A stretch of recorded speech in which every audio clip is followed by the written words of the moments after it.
Hello, my name's Stuart McKenzie, and I was at Rochdale College of Art from 1982 to 1985. I think my first memories of being at Rochdale College was the massive amount of potential that I felt, or unknown potential I had that I didn't know was going to be brought out of me, um, and the kind of excitement. I mean, if you remember, I'd just come from comprehensive school. My careers teacher, when I asked, they said, what do you want to do? I says, I want to do something artistic. And they said, we've got putting kitchen cabinets together at Schreiber. So that was an option. There's a few other options. I think the last option that I had was a job at John Menzies in the Arndale Centre in Middleton, which is where I'm from. And I rang back the next day after my interview, and I said to the guy, "How did I get the job?" And he said no, and I said why, and he says, "Well, you said you wanted to go to art college, so why don't you go to art college?" And that day, I rang up Rochdale College, got a prospectus, and went up to the college with a portfolio of work. I was interviewed by a guy called Brian, who really loved my work, and then I was offered a place at Rochdale College. I think initially the first week, it's just like excitement, fear, just all these weird things, of suddenly being in this place where you knew you were there to create, and you didn't know what you was going to create. You didn't know what the hell was going on. And we quickly formed our little groups, moved, to each other like magnets who you felt you were going to hang out with.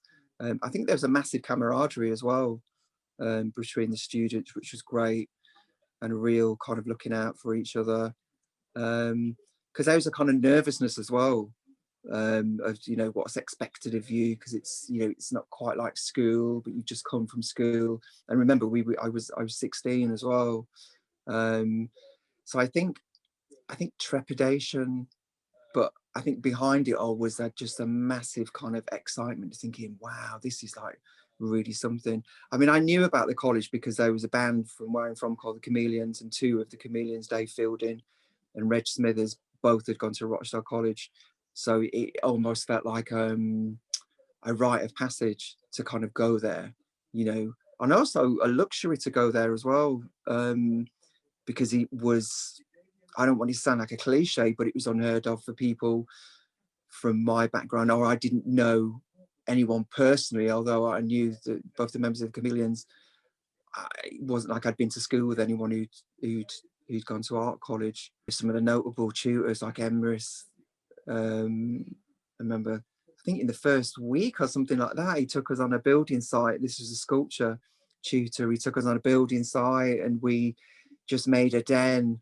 The college was very, I have dreams about it now sometimes, like walking through the corridors and all the different rooms and wondering what was going on in all the different rooms, and looking for your room with the room number and what class you were supposed to be taking. I remember a guy called Doug Kipping we had for complementary studies, Scottish guy, the kind of tutor that you'd see in a kind of film about, the arts or art colleges and art students. I think he thought we were all thick and stupid, and we'd go in and he'd put some film on. He'd put like Ivan the Terrible on, or some long Russian film, and we'd plonk ourselves down and watch it, and then he'd switch the lights on and say, right, get out, and then we'd all leave and go, oh, what was all that about?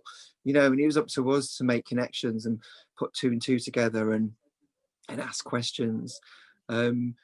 And again, the college, I think the audiovisual room, I was very intrigued by and excited by, because of all the cameras, all the equipment, and what we could do with it. So I quickly I think the textiles department, the print tables, the audiovisual room.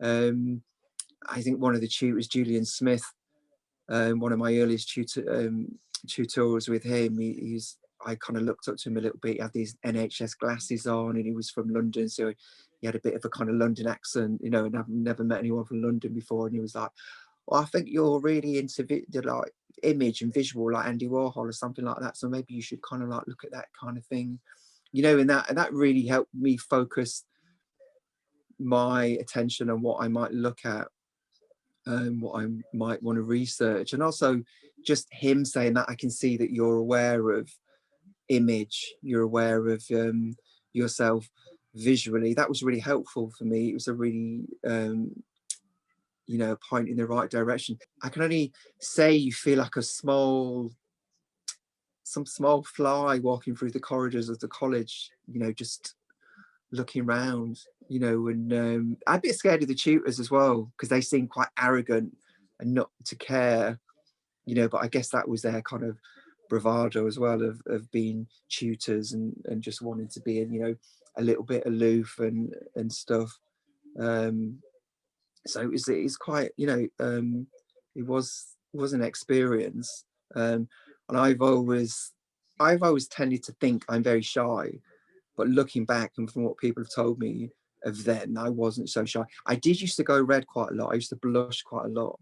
And my friend Elaine, that I got very close to, Elaine Constantine, she always used to say to me, like, if a teacher walked in the class, there was one teacher I had a bit of a crush on, and every time they walked into the room, she'd go, "You're going red, you're going red," you know.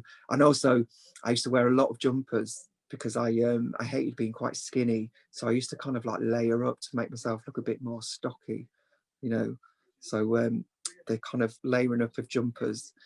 And also the college always seemed, the radiators always seemed to be on when you walked into a room. That's one thing I remember. So with my blushing and the radiators and all the jumpers, I just felt like I was forever blushing and forever going red. But I think it was like a lot of hormones going on at the time as well, and a lot of searching for an identity, um, ideas about gender, sexuality, or all this. So all that, it was just one big ball of just kind of, I don't know, energy and chaos and just all this kind of like super good stuff, you know, that, oh, I hate that extra super good stuff, just all this stuff that, you know, you want to go through, that you're going through, that's just all part and parcel of it. And I think it attacks all the senses. It's visceral, it's, you can taste the atmosphere, you can feel it, and it's all reflected. I think being at Rochdale Art College, you know, looking back, it was just those seeds were sown at a very young age of, you know, of fashion, of music, of wanting to investigate, research how things can work together, image, sound, sound and vision, how all those things come together. I definitely think it kind of informs a lot of what I do now. You know, I came to music very late. I've been in a lot of bands, like a few bands, but, you know, but nothing to the level of what we've been doing recently as a band. You know, even we've played a support gig for Primal Scream at the O2 Academy in London. We played at the Albert Hall in Manchester, and Johnny Marr was at the Albert Hall in Manchester, and Manny from the Stone Roses, when I told him I was from Middleton and that I'd bought a pair of trousers off Johnny Marr in the 80s, he said, "Hey, Johnny," and he got Johnny Marr over and they relayed my story to him. And Johnny Marr just laughed and said, "Yes, I meet a lot of my old clients," you know, which I thought was hilarious. So that was a real nice moment of the past, you know, connecting, you know, to the present. You know, and thinking back, there was a designer called John Richmond I ended up working for. His brother was at Rochdale Art College, and so that's how I managed to get a job with him, the Richmond Cornejo duo, when I was a kid, because I got in touch with them for a work experience. Said, "Oh, I know his brother from Rochdale Art College." So I think there's a lot of, you know, connections. Of course, Elaine Constantine, who I'm still friendly with today, who became you know, quite a big fashion photographer, and she made the film Northern Soul. You know, I think everybody's experience of Rochdale College is different. You know, mine is this story, someone else's might be, you know, completely different, negatively, positively. But I think is just that I still feel that potential. I still feel a sense of wonder with everything that I do. I always feel an excitement, a thrill, a fear, that kind of creative rush when you get ideas. And I think since 2012 I've been writing and getting published as a poet, so I have been drawing on a lot of those stories and relaying a lot of those stories of youth culture, of music and fashion, of seeing your space in all that, and how you fit into it all.